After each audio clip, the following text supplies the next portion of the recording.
Pretty, oh. Thank you. Tulala ka naman dyan. Alam mo, nai-stress kasi ako eh. Alam mo ba, hindi ko magets-gets. Bakit ako pa yung kailangang kasuhan? Eh, pinagtanggol ko lang naman yung staff ko. Sinaktan niya.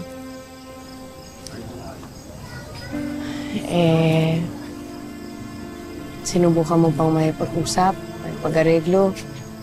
Alam mo kung away kanto lang to, di natin uurungan yun. Kaya nga lang, di na kasi demandahan eh. Paano kaya kung kausapin mo na lang? Kaso kasi ba ni napakamata pobre nun. Sobra.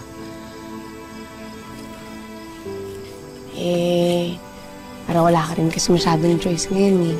Wala namang masama kung susubukan mo. Para matapos na rin to. Tapos kung ayaw pa rin niya, pagkatapos rin mo nakakarmahin din yun. Salamat.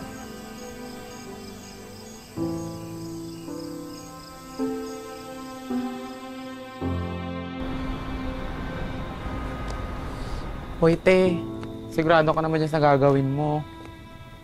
Alam mo, Pretty, kami ni Apple, sumama kami. Kasi baka kailangan mo ng rest back. Di ba nga? Pero sa totoo lang, hindi ko talaga bet tong ginagawa natin, ha? Correct. Kasi akala ko talaga ilalaban mo hanggang dulo to, eh. Di ba? Basta kasi, ayoko may pagsisihan ako bandang huli. So, makakatulog ako ng mahimbing.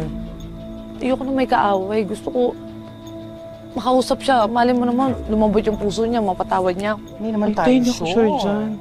Ito na yun, no? Oh, ito na yun. Yan. Oh, kaya mo na yan. Hinga. Sige nga. Katok. Katok. Tao po. Tao po. Ayun.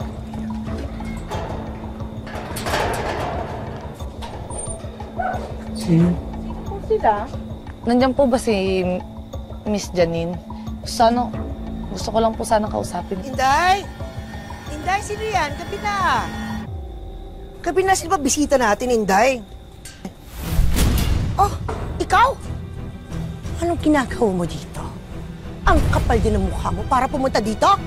Ha? Pagkatapos mo akong buhusan ng tubig? Tapagtapangan sa chip mong parlor? Anong ginagawa mo dito, ha? Kung babae ka, chip. Hindi ako pumunta dito para gumawa ng gulo. Makikiusap lang ho sana ako na sana po mapatawad niyo ho ako. Gusto ko pong humingi sa inyo ng dispensa. Alam ko naman pong mali yung ginawa ko sa inyo nung nakaraang. Kaso, makikiusap po sana ako sa inyo na baka po pwedeng iurong niyo na lang po yung kaso.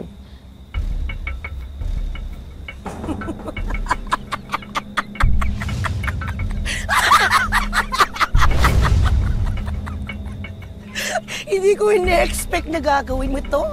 Ha?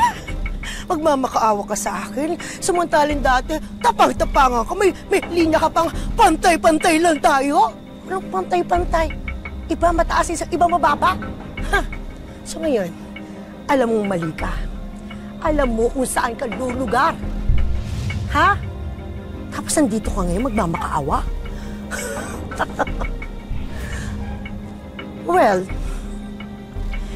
hindi ko matatanggap ang sorry mo.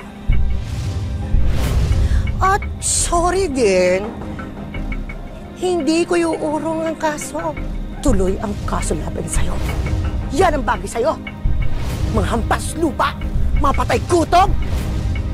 Ang yayabang nyo, mga ugaling squatter kayo, ganito ang gagawin nyo sa akin. Tapos sila magmamakaawa ka. Ang kapal talaga ng mukha mo. Ma'am, ano ho bang dapat kong gawin para mapatawad niyo ho ako? Lahat naman po gagawin ko yun para mawala ho yung galit niyo sa akin. Talaga? Lahat gagawin mo? Well,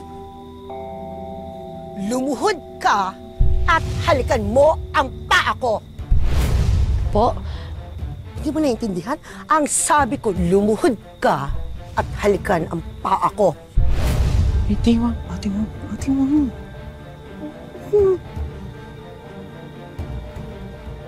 Lahat. Ate, hoy. Pretty. Ano tinitingin mo? Pretty. Naku, pretty tumayo ka.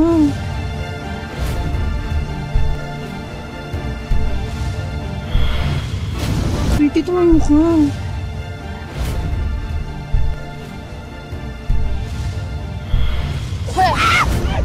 Alam mo, pumunta ako dito para humingi sa'yo ng tawad, hindi para halikan yung paa mo! Ano ka, Diyos? Ha? Hindi ka nga tao eh! Demonitang hayop ka! Wala kang puso! Kapal ang mukha mo dito! Kayo, mga ugalang squatter kayo! Papunta-punta kayo dito, nagtatapag-tapangan kayo, ha? Ang kakapal ang mukha ninyo! Eto, tatandaan mo, hindi pa tayo tapos. Magkikita tayo sa korte. At sisiguraduhin ko, tandaan mo ito, magdudusa ka. Kayo, lumayas na kayo! Mayabang ka! Mga squatter! Layas! Sinabi lumayas kayo! Layas! Mga pinag-alayas na kami! Mga ugaling squatter! Layas! Layas! Ayun ka! Ate, lika na. Lika na. Pretty. Tara na. Alam mo, dapat nakinig na lang din talaga ako sa inyo. Dapat hindi na ako pumunta dito. Alam nyo, sorry ha. Sorry talaga na dami pa kayo. Okay lang yan. At least ngayon, alam na natin buo na desisyon mo. Tuloy natin yung labang. Wala nang atrasan to ate. Tara na. Tara na.